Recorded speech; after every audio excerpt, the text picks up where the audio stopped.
हिम्मत मर्दा तो मदद खुदा।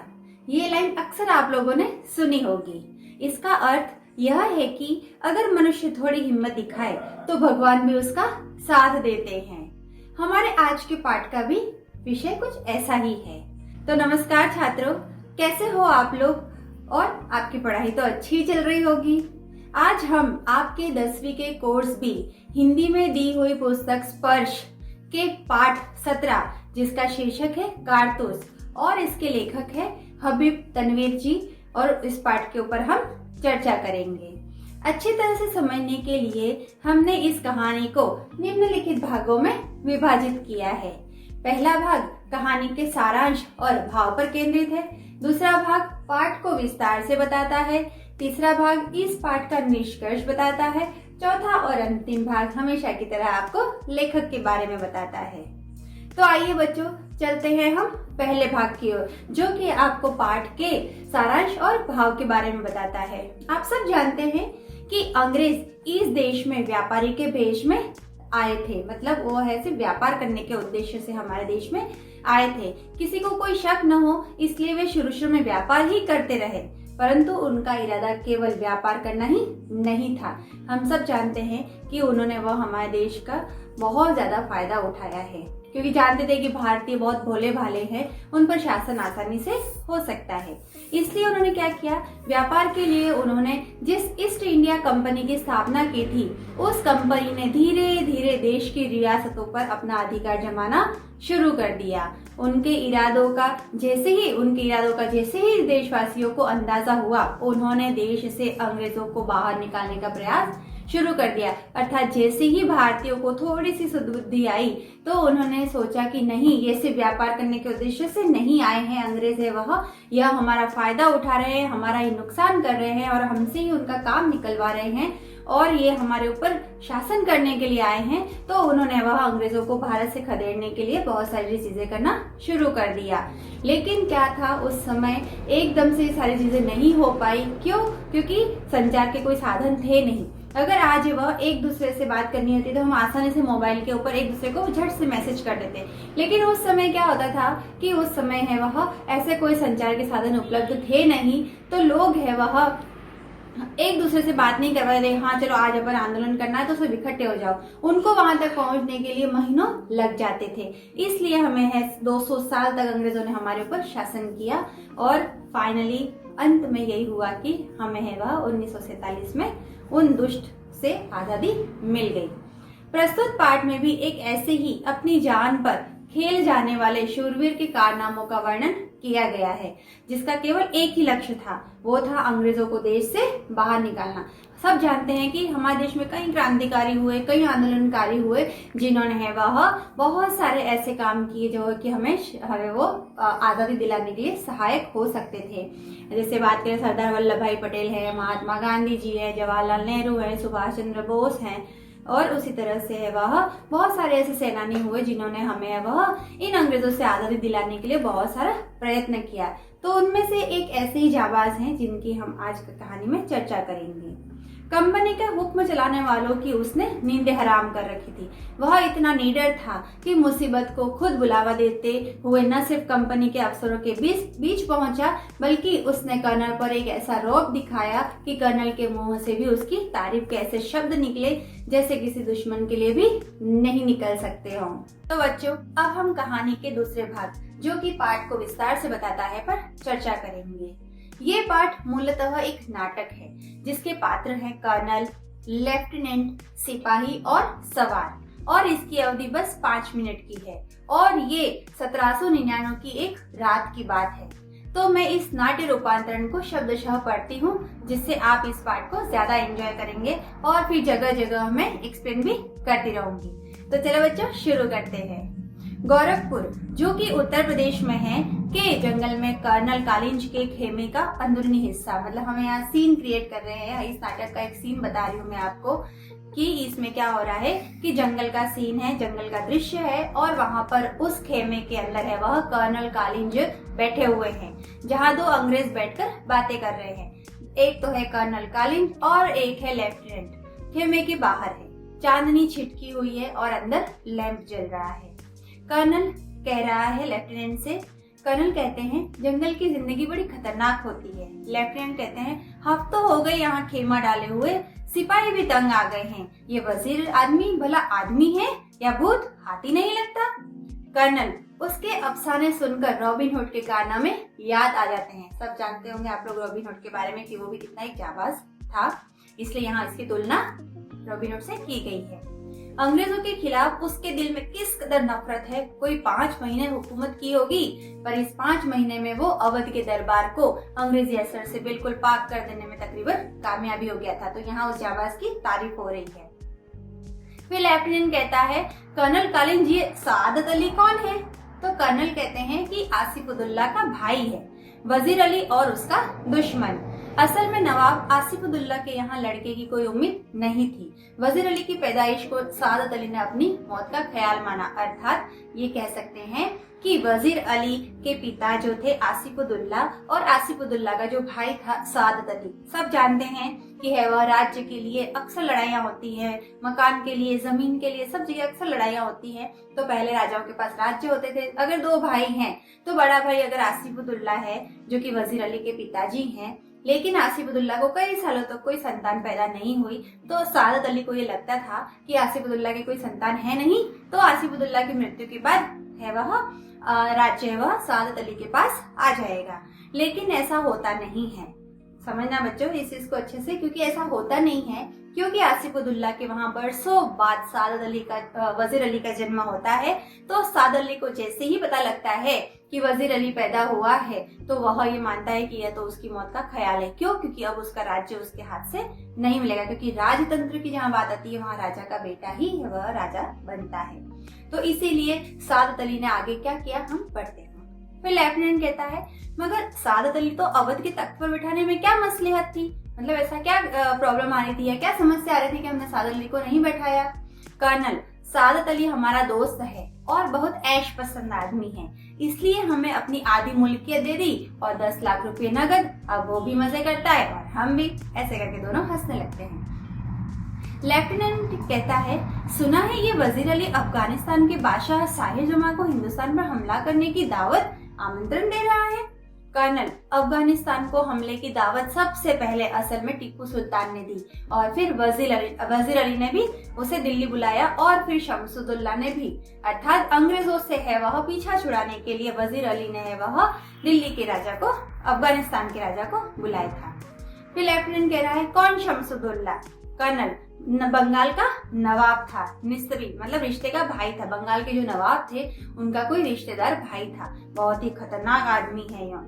लेफ्टिनेंट इसका तो मतलब ये हुआ कि कंपनी के खिलाफ सारे हिंदुस्तान में एक लहर दौड़ रही है। कंपनी मतलब अंग्रेजों के खिलाफ है वह, सब लोग है वह एक तरह से लहर दौड़ रहे हैं उनको भगाने की। कर्नल जी हाँ, और अगर ये कामयाब हो गए तो बक्सर और प्लासी के कारनामे धरे रह जाएंगे और कंपनी जो कुछ लॉर्ड क्लाइव के हाथों हासिल कर चुकी है, लॉर्ड वेल्लेस्ली के हाथों सब कुछ खो बैठेगी। लेफ्टिनेंट वजीर अली की आजादी बहुत खतरनाक है, हमें किसी न किसी तरह इस शख्स को गिरफ्तार कर ही लेना चाहिए। कर्नल पूरी एक फौज लिए उसका पीछा कर रहा हूँ और बरसों से वह हमारी आंखों में धूल झोंक रहा है और इन्हीं जंगलों में फिर रहा है और हाथ ही नहीं आता। उसके साथ चंद जाबाज हैं, मुट्ठी भर आदमी और ये दमखम, तारीफ हो रही है उसकी। लेफ्टिनेंट सुना है वजीर अली जाती तौर से भी बहुत बहादुर आदमी है। कर्नल बहादुर न होता तो ये कंपनी के वकील को यूं ही कत्ल कर देता। लेफ्टिनेंट ये कत्ल का क्या किस्सा हुआ था कर्नल? तो कर्नल कहता है किस्सा क्या हुआ था, उसके पद से हटाने के बाद हमने वजीर अली को बनारस पहुंचा दिया। बच्चों यहाँ कहानी समझना, ठीक है, ध्यान से सुनना। मैं फिर से वापस पूरा रिवाइज करवा रही हूँ कि कहानी कहाँ से शुरू हुई थी और कहाँ खत्म हो रही है। हुआ क्या था, जब आसिफुद्दौला, कौन आसिफुद्दौला? जो कि वजीर अली के पिताजी थे, और आसिफुद्दौला का छोटा भाई कौन था? सादत अली। समझना ध्यान से, ठीक है। अब क्या हुआ, वजीर अली के पैदा होने पर सादत अली को ये लगा कि अब राज्य उसके हाथ से चला गया है, तो उसने वह राज्य छीनने के लिए उसने आसिफुद्दौला को मरवा दिया और अंग्रेजों के साथ साथ गठ बिठाकर उसने वह वजीर अली से राज्य छीन लिया। क्योंकि वजीर अली अकेला था। और क्या हुआ, जैसे उसको उसके पद से हटाया, वजीर अली को है वह उसके पद से हटाकर उसको कहाँ भेज दिया, उन्होंने बनारस पहुंचा दिया। और उसके साथ ही साथ 3 लाख रुपए सालाना उस पे वजीफा भी मुकर्रर कर दिया था, उसको टैक्स पे करने के लिए कह दिया। कुछ महीनों बाद गवर्नर जनरल ने उसे कलकत्ता तलब कर दिया, बनारस के बाद उसे कलकत्ता भेज दिया। वजीर अली कंपनी के वकील के पास गया जो बनारस में रहता था और उससे शिकायत की कि गवर्नर जनरल उसे कलकत्ता में क्यों तलब करता है। वह क्या किया उसने, सादत अली है वह, वजीर अली है वह कहाँ पहुंचा, वह कलकत्ता में जो कि कंपनी का एक वकील था उसके पास पहुंचा शिकायत करने के लिए कि मेरे साथ ऐसा ऐसा क्यों कर रहे हैं। वकील ने क्या किया, उसकी शिकायत की परवाह नहीं की और उल्टा उसे ही भला बुरा सुना दिया। वजीर अली के तो दिल में यूं ही अंग्रेजों को लेकर नफरत कूट कूट कर भरी हुई थी। उसने खंजर, उसने चाकू लिया और वकील का काम तमाम कर दिया। लेफ्टिनेंट और भाग गया। कर्नल अपने जानी सारों समेत, मतलब जो जाबाज सिपाही थे उनके साथ वह आजमगढ़ की तरफ भाग गया। आजमगढ़ के हुक्मरान ने उन लोगों को अपनी हिफाजत में घाघरा तक पहुंचा दिया। एक स्थान का नाम है घाघरा, ठीक है। फिर क्या हुआ कि अब कारवां इन जंगलों में कई सालों से भटक रहा है, ऐसा कर्नल कह रहे हैं। अब लेफ्टिनेंट क्या कहते हैं, मगर वजीर अली की स्कीम क्या है, अच्छा उसकी प्लानिंग क्या है ये तो बताऊं। तो कर्नल कह रहा है स्कीम ये है कि किसी तरह नेपाल पहुंच जाए और अफगानी हमले का इंतजार करे। क्यों, क्योंकि उसने उसको बुलाया था भारत पर हमला करने के लिए। अपनी ताकत बढ़ाए, सादत अली को उसके पद से हटाकर खुद अवध पर कब्जा करे और अंग्रेजों को हिंदुस्तान से निकाल दे। फिर से बच्चों याद रखना, वजीर अली अवध का राजा था जिसे अंग्रेजों ने हटा दिया था, किसके कहने पर, सादत अली के कहने पर। लेफ्टिनेंट, मैं आप लोगों को इसलिए बार बार ये सादत अली, आसिफुद्दौला, वजीर अली इसलिए बता रही हूँ क्योंकि इस पर प्रश्न बनकर कई बार आ चुका है। आगे बढ़ते हैं। लेफ्टिनेंट कहता है नेपाल पहुंचना तो कोई मुश्किल नहीं है, मुमकिन है कि पहुंच भी गया हो। तो कर्नल कहता है हमारी फौजें और नवाब सादत अली के सिपाही बड़ी सख्ती से उसका पीछा कर रहे हैं। हमें अच्छी तरह मालूम है कि वो इन्हीं जंगलों में रह रहा है। एक सिपाही बड़ी तेजी से दाखिल होता है। यह सुनकर लेफ्टिनेंट कहता है कि नेपाल पहुंचना तो कोई बात नहीं है, कोई बड़ी बात नहीं, हो सकता है कि वह पहुंच भी गया हो।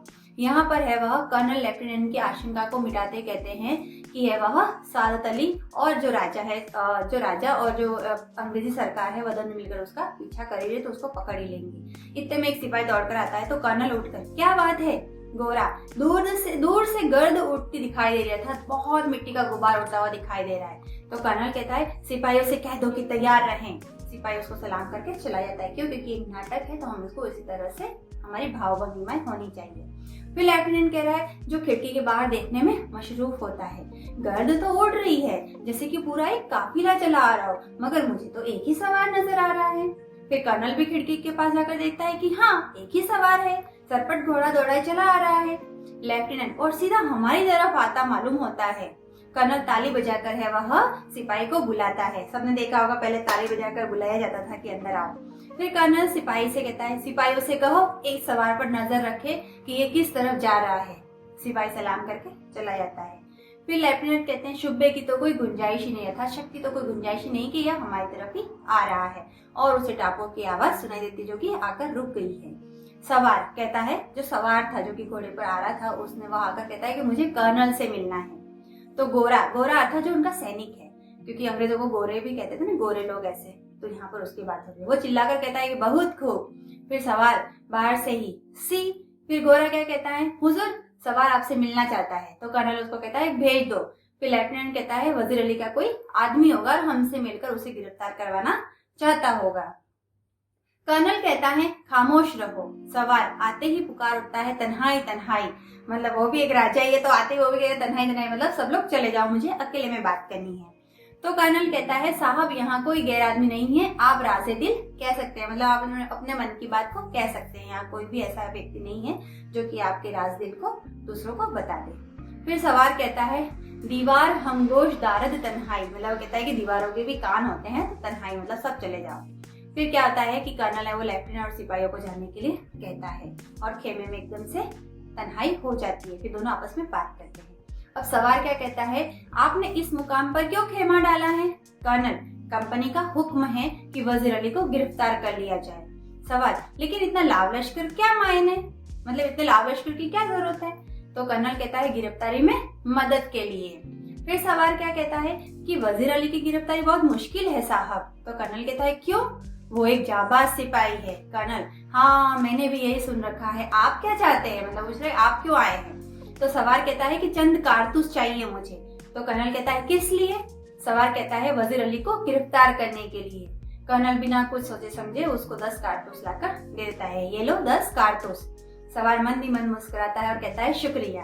कर्नल पूछता है उससे आपका नाम?